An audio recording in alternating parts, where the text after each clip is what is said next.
on this video. If you're new to my channel, make sure you're hitting that subscribe button to stay inspired to wise up and rise up above these narcissists today. Today's topic on what I want to talk about to bring information is how can you stop thinking about the narcissist? At the end of the day, the best thing that I can share with you guys is understanding that thoughts are just thoughts. I always like to say thoughts are like friends who came to visit but not come to stay. Same thing with your emotions. Your emotions came to visit but not come to stay. So the best thing you can do when you have consistent thoughts that are constantly coming up about that person is understanding why. Why are you having those consistent thoughts about that person, right? Maybe you have, you have attachment to them, right? Codependency to them. So then it's understanding where did that codependency first come from, right? Because a lot of times people don't understand the effects that we have now as our adulthood is effects that we had as our childhood.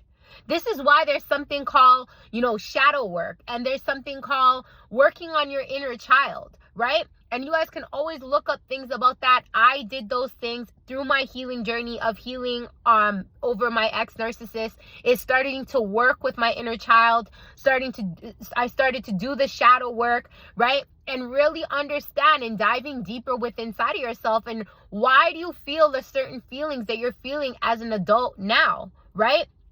So the best thing I can say is understanding those emotions, hearing those emotions, not neglecting them. A lot of times when we feel certain emotions, let's say we're missing the narcissist, we would beat ourselves up and say, you're so stupid. Why are you missing this person? They disrespected you. They treated you like, I don't know why I'm feeling like, no, you're literally becoming your own enemy and your own bully by beating yourself down because you're feeling those emotions. It's okay to feel those emotions.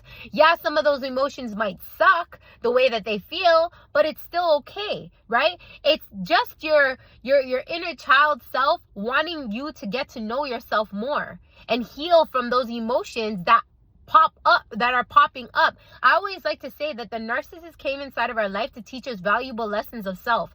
That person really just came inside of our life to teach us lessons of ourself, right? So it's taking that time to understand those emotions and why you feel that way, instead of, ignoring them, instead of beating yourself up for feeling them. It's the same thing with the thoughts. If you have a thought and you're thinking, oh, I miss the narcissist, right? Like you're thinking about them. You're thinking about all the good times. You're thinking about, what are they doing now? If they have a new supply, whatever. Listen, a lot of times, again, you may be thinking those thoughts because you might be feeling lonely at that moment. So because you're feeling lonely, you're thinking about that person, right? And that's okay, because your mind wants to hold on to the good parts that you experienced with the narcissist, and that's okay to think about them. But it's understanding, bringing yourself back to the present moment to understand that that person's not in your life no more. That person is if you guys are not together anymore, if the narcissist discarded you or you left the narcissist, they're not inside of your life anymore. And it's understanding that they are now your past. They are not your present moment anymore. And it's like bringing yourself back to the present moment. A lot of times we feel anxiety, stress, depression, all these feelings because we're either too much thinking in the future or we're too much thinking in the past.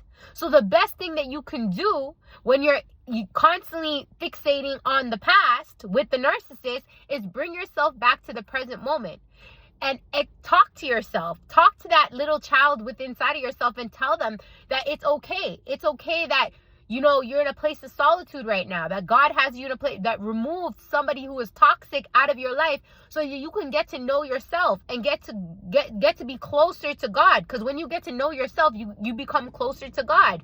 So it's just like a lot of times we beat ourselves up and think that, oh, you're alone. You're not alone. God will place you in a place of solitude to get to know yourself, get to know God.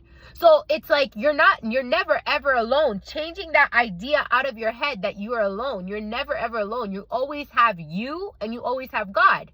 So when you feel those thoughts coming up, is understanding where are they really stemming from, right? And breaking them down to understand that, again, it is your past. It is not your present moment. And bringing yourself back to the present moment to say, in this present moment, What's great? What do you have that's great? And what can you be grateful for, right? And when you think in a place of gratitude and you don't think in a place of lack, it changes your whole mood. You have no idea. And a lot of times what's causing you that pain and all that stuff like that is because you're constantly thinking about the lack. You're constantly thinking about the narcissist not being in your life no more, and all the things that you miss that you don't have no more, right? Having somebody there, having the attention or whatever it is that you miss about that person. But it's thinking, you're thinking in a state of lack, in thinking of you're missing out something. But truly, it's coming to that realization that you miss nothing, that everything that you seek from another person is within inside yourself. You have all the answers. You have everything that you desire outside of you. It stems within inside of you. God created you whole and complete without that person. You didn't come into this world hip to hip with another person. You came into this world by yourself. And at a certain age, you were good being by yourself. You didn't need anybody, right? It's until you grew up and experienced certain things with your parents is what made you feel like, okay, you need somebody. So again, it's tuning in and tapping back into your emotions and, your thoughts, and understanding more of yourself is what's going to help you to truly move on and move forward from the narcissist. And I always tell people, healing is a journey, not a destination. This takes time, right? It takes time. And the more and more you start to understand your thoughts and your emotions, instead of neglecting them or instead of beating yourself up because you think this way or you feel this way, is the more you're going to see you're going to be able to start feeling different, start feeling happier, start feeling like it's okay to let go, right? Instead of constantly holding on to something that no longer serves you anymore. Right? Because if somebody is not in your life no more, God removed them for a reason. God seen things that you didn't see, and God heard things that you didn't hear. So you have to trust and believe your process in why this person is not in your life no more, right? And it's telling yourself these certain things. You see, words are so powerful. If you don't be careful and think about the words that you're speaking to yourself when you're by yourself, then you're constantly always going to feel like shit, because a lot of times we beat ourselves down like if we are our own bullies. And that is what's causing you more stress, more anxiety, more, not being able to elevate, because you're constantly beating yourself down. So it's being more cautious and aware of the things that are coming out of your mouth and how you're talking about your life now that the narcissist is not in your life no more, right? This is why I tell people all the time, stand in the facts, right? In who this person was to you, how they treat you, who they are, and how they will never change. So at the end of the day, if that person was lying to you, disrespecting you, manipulating you, cheating on you, putting you down, that person will not change. That means that you're in a place right now, if they're not in your life no more, to no longer be mistreated. So it's how are you thinking about your situation, right? And how are you speaking about your situation is going to help you to, stop thinking about them and stop feeling certain hurtful emotions. And again, it takes time. Every day should be like one day at a time, one step at a time, in breaking down to, again, showing up for yourself, to be there for yourself, to put yourself first, and understanding who you truly are, right?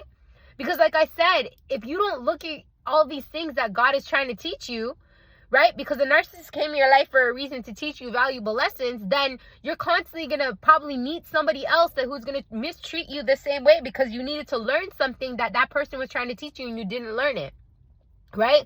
So I urge you guys, take the time to really understand your thoughts, understand your emotions, break them down, and show up for yourself, because there's nobody in this world that's going to show up for you better than you show up for yourself, right? So I urge you, one day at a time. Healing is a journey, not a destination. Take those thoughts that you're feeling, understand them, break them down, understand those emotions, and remind yourself that emotions don't define you. Your thoughts don't define you, right? You hold the key to your healing. You hold the key to your happiness. And if you constantly keep beating yourself up, how can you expect yourself to ever heal and be happy? So it all starts with you. Especially if that person's not in your life no more, it's all up to you now. to make yourself happy, to learn how to heal and evolve. And if you ever need guidance and help in how to do that, you can always click the link on my Instagram page or my TikTok page and book a one-on-one with me, and I can guide you guys through on how to do that, specified to your needs and what you need to do to start healing and working on yourself to move on and move forward. And I'm sharing with you guys all this, mindset stuff because I've been through it. I've been on my 3-year healing journey and I feel amazing. Obviously, some days thoughts come up or emotions come up, but I'm dealing with it way more better in healing myself and working on myself than reverting back to contacting the narcissist. Because a lot of times when we feel these emotions or these thoughts come up, what do? We contact the narcissist. We break the no contact. And then that doesn't do nothing for us but put us back in a state of, feeling sad and beating ourselves up all over again. And why did we do that when we knew that that person was wrong for us? We knew that person was going to, just take from us and then leave us again, right? So at the end of the day, again, what I'm sharing with you will help you to stay no contact. It will help you to start healing yourself. It will help you to start feeling good about yourself. It will start helping you to truly be able to move on and move forward. So take these tips and tools and actually implement it. And I promise you, come back in my comments and let me know that you start seeing a change. Because it just takes one day at a time to wise up and rise up above the narcissist today and gain back power and control over your mind, over your emotion, over your life, to become the best damn version of yourself. All right. Thank you so much for watching this video. If you enjoyed this video, please give me a thumbs up. Let me know in the comments what your thoughts are. And I'll talk to you guys again on another video. Take care.